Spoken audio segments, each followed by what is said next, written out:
How are gallstones and jaundice related to sickle cell? Have you ever wondered how gallstones and jaundice connect to sickle cell disease? Let's explore this important topic. In people with sickle cell disease, gallstones and jaundice are common complications.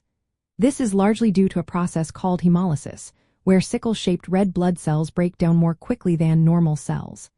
As these red blood cells break down, they releases a substance called bilirubin. Bilirubin is a yellow pigment that forms when red blood cells are destroyed.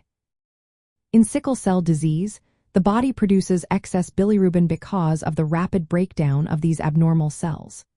This excess bilirubin can overwhelm the liver's ability to process it, leading to higher levels of unconjugated bilirubin in the bloodstream. When bilirubin levels rise too high, it can crystallize and form gallstones, specifically pigmented gallstones, which are more common in sickle cell patients than in the general population. These gallstones can block the flow of bile by getting stuck in the bile ducts.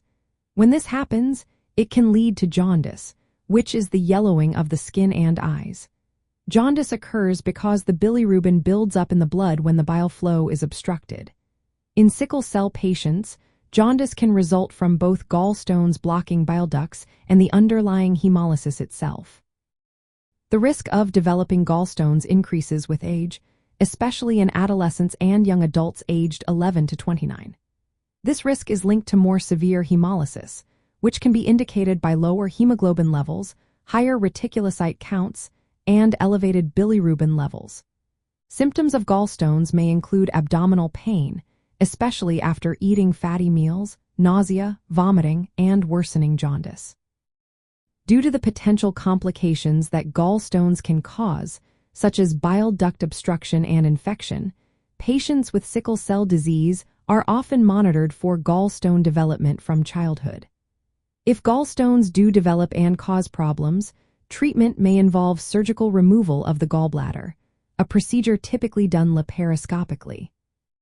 In summary, the relationship between gallstones and jaundice in sickle cell disease is closely tied to the chronic breakdown of red blood cells. This breakdown leads to increased bilirubin production, which can result in gallstone formation and bile duct obstruction. Regular monitoring and timely management are essential to reduce complications related to these conditions in individuals with sickle cell disease.